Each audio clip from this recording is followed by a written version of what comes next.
Hi, this is Olivia Stody. I just wanted to show you a new feature that we have implemented recently. So we can now look at the docs and load tutorials straight from this link at the top. So if I click on this, we'll see that we're actually loading the tutorial and the workflow and all the files straight into the Daptr interface. So this run would be ready to go. So you could click on the run item here, but we can also look at the outputs without actually running it. So we could have a look here at downloading a file snapshot. And if I open this locally, I can have a look at all the outputs here. So we've got all the FE outputs, including the DAT file with the displacements.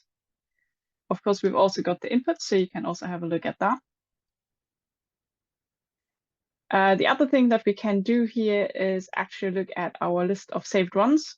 If, for example, I wanted to modify this tutorial, I could duplicate it and then load the copy. And in this case, I will edit it by adding a driver component. So I won't fill in everything here, but I'll just call it driver, select the driver API and click driver here in the checkbox, save data. Now you can see that I've added this here and it's not finished yet, but I want to save this for future editing.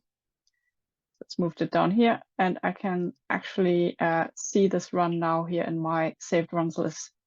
So I could create new runs or import them, of course, as well.